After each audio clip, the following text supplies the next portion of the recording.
America में शानदार घर,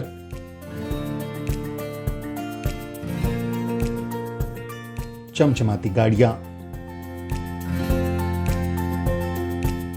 बेहद खूबसूरत जिंदगी।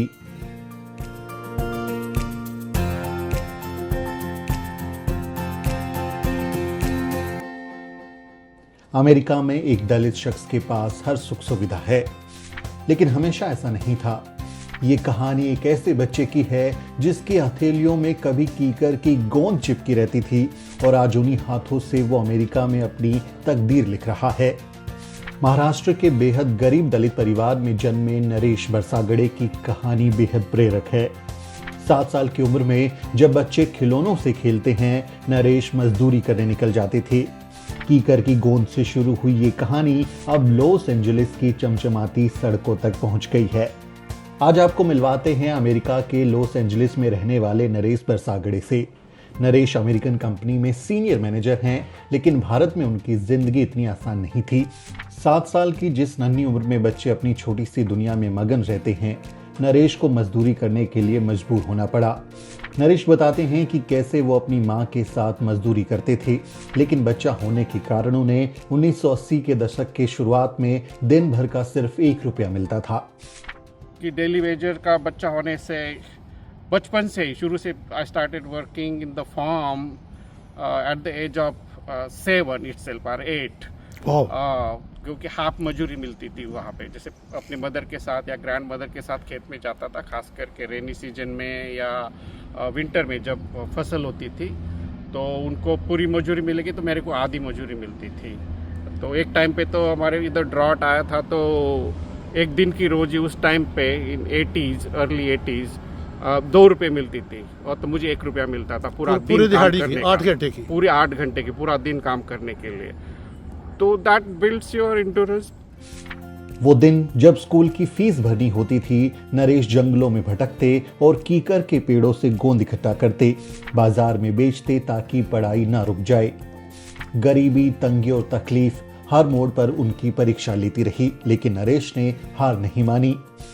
और जब मैं 7th ग्रेड में था, मेरे पेरेंट्स बाहर गए थे काम के लिए, क्योंकि हमारे इधर तो काम होता नहीं है समर में, तो सारे लोग फिर दूसरी जगह जाते हैं काम के लिए। तो मैं घर में अकेला था 7th ग्रेड में और घर संभालता था। खेत था तो खेत में भी जाता था और उसके अलावा जब सारी खेती का हो गया तो सवेरे उठ के 5 बजे उठ के खेत पे जाता था। और जो ये बाबुल का ट्री होता है उसमें वो डिंक होता है, हाँ जी हाँ जी, हाँ, तो वो ऐसा सवेरे 6 बजे जाता था और पूरा जब तक ऐसा एक अपना जो बाउल टाइप डोना बोलते हैं मराठी में, गूंद, हाँ, तो गूंद निकाल के वो जब तक भरता नहीं था तब तक मैं घर नहीं आता था। तो सवेरे 6 बजे जाता था तो 10 बज जाते थे, कभी 11 बज जाते थे। पूरा ऐसा खेतों में ऐसा चक्कर लगा के निकाल के अपने ट्रीज से लेके आता था और वो 5 रुपये में बिक जाता था हर दिन। तो हर दिन की मेरी मजूरी बोल सकते हैं उस टाइम पे 2-2.5 महीने हर दिन 5 रुपये कमाता था ऐसा।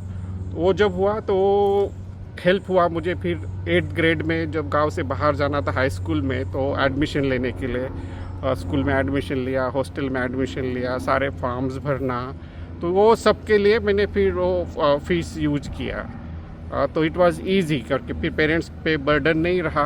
नहीं तो पेरेंट्स बोल सकते थे कि भाई हमारे पास पैसे नहीं है, तू कैसे जा सकता है दूसरे गाँव।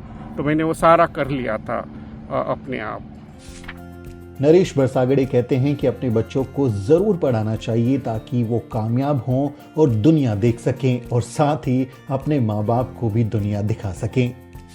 अभी उनके वजह से, मतलब I am thankful to my parents, क्योंकि उनके वजह से मेरे को अमेरिका देखने को मिला, राइट, दूसरी दुनिया देखने को मिली।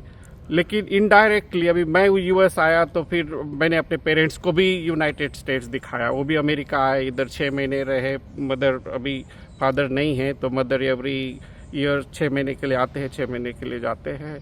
तो उनको भी ये दुनिया देखने को मिली। तो पेरेंट्स के लिए भी एक मोटिवेशन होना चाहिए कि वे अपने बच्चों को, वो तो नहीं जा सकते क्योंकि उन्होंने तो एजुकेशन नहीं लिया है, लेकिन यदि वो अपने बच्चों को पढ़ाते हैं तो बच्चों की वजह से भी वो नई दुनिया देख सकते हैं। बच्चे तो देखेंगे ही, लेकिन बच्चों की वजह से पेरेंट्स भी देख सकते हैं दूसरी दुनिया। यूएस में रहने वाले जीएस बागा ने नरेश बरसागड़े की कहानी को हमारे साथ साझा किया। वो बताते हैं कि कैसे शिक्षा के दम पर आप अपने सपनों को पूरा कर सकते हैं। मैं अभी नरेश बरसागढ़ जी के साथ अभी मॉर्निंग वॉक निकल रहे हैं। उनके ये जो लेक है यहाँ पर, look at the beauty. He work so hard and he fulfilled his all dreams. Look at the beauty. The beauty is this. He is also right now attending the meeting on the phone and having a walk in his areas. Look at the beauty. Incredible. Look at the houses. You know, multi-million-dollar houses, gated community, beautiful. Naresh Los Angeles में करोड़ों के घर में रहते हैं। यहाँ दुनिया की हर सुख सुविधा उपलब्ध है। कभी बेहद गरीबी में जीने वाले नरेश ने अपनी मेहनत से ये सब हासिल किया है। वो अपने पिता की डांट को याद करते हैं और बताते हैं कि कैसे बाबा साहेब डॉक्टर अम्बेडकर की शिक्षा की क्रांति ने उन्हें इस मुकाम पर पहुंचाया। यहाँ तक पहुँचा हूँ। आप तो जैसे भगत जी ने दिखाया आपको, ये जो कम्युनिटी है ये लॉस एंजलिस में ब्यूटीफुल कम्युनिटी है। प्राइवेट लेक है, प्राइवेट क्लब है। It's elevated luxury community, right. सारे घर यहाँ पे जो $1 मिलियन के ऊपर के हैं, प्राइवेट है, सिक्योरिटी रहती है यहाँ पे ऑल द टाइम। तो ये सब हमारे एजुकेशन की देन है और बाबा साहब का इसमें सबसे ज़्यादा योगदान है। उसके वजह से हम, बाबा साहब की वजह से हम पढ़े हैं। वो मोटिवेशन रहा है। और ख़ास करके मैं महाराष्ट्र से आता हूँ, एक गांव से, छोटे से गांव से, जहाँ पे हाई स्कूल भी नहीं था, जस्ट मिडिल स्कूल था। 7वीं तक जिला परिषद का स्कूल था। मेरे पेरेंट्स तो डेली वेजर्स थे, खेत में काम करते थे। हर दिन खेत में जाना, काम करना और बच्चों को खिलाना पिलाना, और उसी से हम लोग आगे बढ़े। लेकिन उनका यही था मेन कि भाई, मेन है भाई, तुम जो प्रॉपर्टी है वो तो बांट सकते, लेकिन एजुकेशन जो नॉलेज है वो बांट नहीं सकते। तो एजुकेशन पे जोर रहा। मुझे तो ये भी याद है कि जब जिस दिन मैं थोड़ा स्कूल नहीं जाता था तो पिताजी की क्या बोलते, वो डांट पड़ती थी, थप्पड़ पड़ती थी कि भाई खाना नहीं खाना तो नहीं खाना, लेकिन स्कूल जरूर जाना है। तो वहाँ से शुरू किया है। 10 बाय 10 के घर में रहते थे हम लोग, 5 लोग। मेरा बड़ा भाई, छोटी बहन, पिताजी और मदर। तो वहाँ से जर्नी शुरू ही है। इवन आप तो अभी बच्चे जो नए हैं उनको तो इतनी सारी फैसिलिटीज है, स्कूल्स है, इंग्लिश मीडियम सब अवेलेबल है, सब है। बस में आते हैं, बस में आते हैं। जब हमारे गांव में पढ़ा तो मैं तो 7वीं 8वीं तक तो चप्पल भी नहीं पहना। गांव में जाते थे स्कूल में तो बिना चप्पल के ही जाते थे, नीचे बैठते थे स्कूल में। और क्या बोलते हैं उसको, जो इंग्लिश भी है, मैं तो 5th ग्रेड में अंग्रेजी पढ़ना शुरू किया था। ABCD तो मैंने 5th ग्रेड में पढ़ा। तो वहाँ से शुरू किया। तो आप बोल सकते हो कि भाई अमेरिका आया तो ये स्टोरी नहीं है, ये पूरी लाइफ की जर्नी है। आज भारत में नई शिक्षा नीति के तहत लाखों स्कूलों को बंद किया जा रहा है। सरकारी स्कूलों में ज्यादातर दलित पिछड़ों के बच्चे पढ़ते हैं, इसलिए अब शिक्षा पर ही सबसे बड़ा हमला किया जा रहा है। लेकिन नरेश बताते हैं कि सरकारी स्कूलों का होना कितना जरूरी है। वो बताते हैं कि कैसे सरकारी स्कूल और हॉस्टल मिलने के कारण वो अपनी पढ़ाई पूरी कर पाए। हमारे घर में तो भाई इलेक्ट्रिसिटी भी नहीं थी, ठीक है। तो लालटेन में पड़े हैं। हर दिन स्कूल जाना, शाम को आना। जो लैम्प पोस्ट होता था बेसिकली अपने क्या बोलते स्ट्रीट लैम्प, उसके नीचे जाके होमवर्क करना। घर में जाके थोड़ा सा और एक्स्ट्रा होमवर्क करना। तो अपना जो लालटेन पे पढ़ाई किया है 7वीं तक। 7वीं तक वहाँ पे पढ़ाई किया। फिर वहाँ से दूसरे बड़े टाउन में गया, क्योंकि हमारे गांव में तो हाई स्कूल था नहीं। हाँ जी। तो वहाँ पे हॉस्टल में रहता था। 8, 9, 10 3 साल वहाँ पे पढ़ाई किया। हाफ इंग्लिश मीडियम लिया। गांव से होके भी डिस्करेजमेंट था, लेकिन कि भाई नहीं करना है, कि आगे जाके साइंस पढ़ना है। बिल्कुल, वेरी गुड करना है। तो मैथ और साइंस इंग्लिश मीडियम में था और बाकी सारा अपना मराठी मीडियम में था। तो हाई स्कूल में किया। I was the second topper in the school. Very good. जो भी इतना ऑलमोस्ट 2000 स्टूडेंट्स थे वहाँ पे स्कूल। अच्छा। हाँ, तो उस 2000 स्टूडेंट में सेकंड टॉपर, तो स्कूल में नाम भी है उनके अच्छा। बोर्ड में। Very good. तो 10वीं तक वहाँ पे किया। वहाँ से फिर मैं डिस्ट्रिक्ट लेवल पे गया। हाँ जी। वहाँ पे गवर्नमेंट हॉस्टल में रहा। जो पहले हॉस्टल था वहाँ तो गवर्नमेंट का ही था, वेलफेयर सिस्टम का, जहाँ पे हमको फ्री खाना मिलता था, फ्री बोर्डिंग मिलता था। नहीं ठीक तो गरीब घर से होके कहाँ उधर जाके रहेंगे, कहाँ रहेंगे, कैसे खाएंगे। तो हाँ जी। जो हॉस्टल था, हाँ हॉस्टल जी। सिस्टम, उसके वजह से हम गांव के बच्चे वहाँ जाके पढ़ पाए। ठीक है। तो ये भी एक महाराष्ट्र गवर्नमेंट का स्कीम था कि भाई वेलफेयर सिस्टम के थ्रू हॉस्टल्स थे। तो वहाँ पे 10वीं तक किया, फिर 11वीं 12वीं डिस्ट्रिक्ट पे किया। वहाँ हाँ पे जी। गवर्नमेंट हॉस्टल था। वहाँ पे भी स्कूल में नंबर 1 कॉलेज में आया। तो वहाँ से फिर कुछ मेरे टीचर्स थे हमारे कम्युनिटी के, उन्होंने देखा कि भाई ये लड़का तो गांव से आया हुआ है, काफ़ी इंटेलिजेंट है, तो इसको हेल्प करना चाहिए। तो उन्होंने मुझे फिर थोड़ी हेल्प किया। तो देन मैं जालंधर में इंजीनियरिंग करने गया। Very good. हाँ, वेरी वो गुड। भी इंजीनियरिंग भी जालंधर क्यों गया, क्योंकि वहाँ पे मुझे कंप्यूटर साइंस मिला, नहीं तो बाकी जगह कंप्यूटर साइंस मिल नहीं रहा था। इंजीनियरिंग पढ़ने के लिए Naresh national institute of technology Jalandhar पहुंचे, लेकिन गरीबी ने यहां भी उनका पीछा नहीं छोड़ा। नरेश अपनी किताबें खरीदने के लिए भी तरसते थे और कभी कभी वो मेस का खाना स्किप करके उस दिन के पैसे बचाते थे ताकि वो किताब खरीद सकें।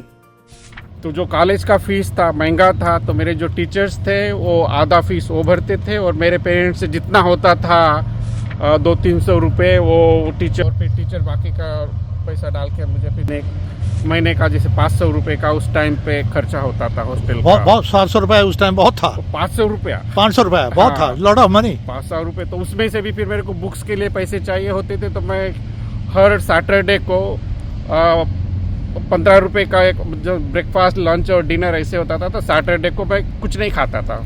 अच्छा। हाँ, ताकि वो पैसे बचे, क्योंकि तुम नहीं खाओ तो तुम्हारे से निकल जाते हैं, हाँ जी, हाँ क्रेडिट जी। मिलती है।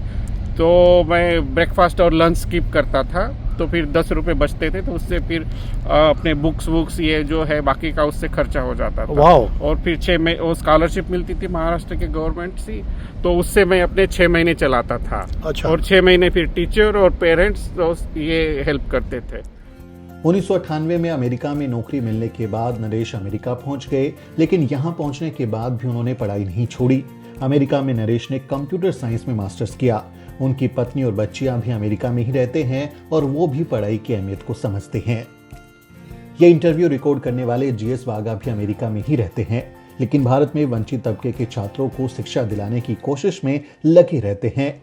जीएस बागा राजस्थान के अलवर में चल रहे सिद्धार्थ इंडस वैली स्कूल के साथ भी जुड़े हैं और अक्सर भारत में बच्चों की शिक्षा को बढ़ावा देने के लिए भारत आते रहते हैं।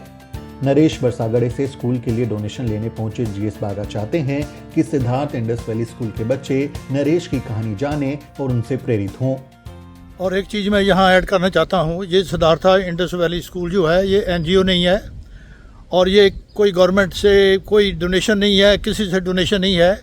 ये सब लोग जो हैं डोनेट करते हैं पैसा इसको चलाने के लिए। तो अभी मैं भी यहाँ पर लॉस एंजलिस आया हूँ नरेश जी के पास डोनेशन लेने के लिए। तो ये जो गलत अफवाह फैला रहे हैं ये गलत है।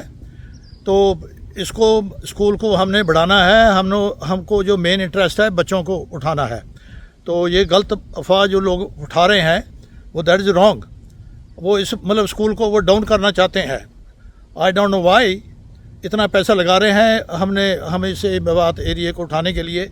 और मैं 4-4 महीने 3-3 महीने यहाँ से आता हूँ और मेरी एज जो है 82 ईयर है, और लेकिन फिर भी मैं मिशन पे बैक टू सोसाइटी। हम गरीबी से निकले हैं, हम चाहते हैं कि ये लोग जो हैं हमारे बच्चे ये भी निकलें गरीबी से, ठीक है ना। तो ये लोग जो हैं ऐसी बातें करते हैं दैट इज़ रॉन्ग। और डॉक्टर विजयपाल जी आपने मुझे डिक्लेयर किया है कि you are international beggar for Siddhartha Indus valley school. There is nothing wrong with that. If you can be a beggar for a good cause, it is worth. Siddharth Indus valley school के ऊपर हमने एक special video भी बनाया है, आप उसे the news week पर देख सकते हैं। आज भारत में जब नई शिक्षा नीति के नाम पर लाखों सरकारी स्कूल बंद किए जा रहे हैं, ये कहानी हमें याद दिलाती है कि सरकारी स्कूल बंद होंगे तो नरेश जैसे हजारों सपने दम तोड़ देंगे। लेकिन जब तक समाज में जीएस बागा जैसे लोग हैं और जब तक नरेश बरसागड़े जैसे लोग प्रेरणा बनते रहेंगे, हर दलित पिछड़े बच्चे के सपने को उड़ान मिलती रहेगी। इस प्रेरक कहानी को आप ज्यादा से ज्यादा शेयर करें ताकि आपके बच्चे भी नरेश की तरह शिक्षा के महत्व को समझ सकें और अपने सपनों को सच कर सकें। इस कहानी पर आपकी क्या राय है, कमेंट करके जरूर लिखिए। आपसे अपील है वीडियो को शेयर करें और द न्यूज वीक को सब्सक्राइब करना ना भूलें। वीडियो के अंत में आपसे एक छोटी सी अपील। साथियों, अगर आपको द न्यूज वीक का काम पसंद है और आप चाहते हैं कि हम यूं ही अम्बेडकरवादी पत्रकारिता करते रहें, तो हमारी आर्थिक मदद जरूर करें। आप अपनी स्क्रीन पर दिखाई दे रहे इस क्यूआर कोड को स्कैन करें और न्यूज वीक फाउंडेशन के खाते में अपनी दान की राशि भेजें। क्यूआर कोड के अलावा आप यूपीआई के जरिए भी मदद कर सकते हैं। आप हमारी यूपीआई आईडी newsweek@yes बैंक पर भी मदद भेज सकते हैं। इसके अलावा आप हमारे अकाउंट में भी मदद भेज सकते हैं। खाते का नाम है Newsweek foundation, account number है 02358800000640। IFSC कोड है YSB000235। बैंक का नाम यस बैंक है और ब्रांच है नेहरू पैलेस, दिल्ली। आप डोनेशन के एवज में इनकम टैक्स में भी छूट पा सकते हैं। डोनेशन की रसीद पाने के लिए ट्रांजैक्शन का स्क्रीनशॉट हमें भेजें। टाइप करें डोनेशन स्पेस आपका नाम और हमें 8595794224 पर व्हाट्सएप करें।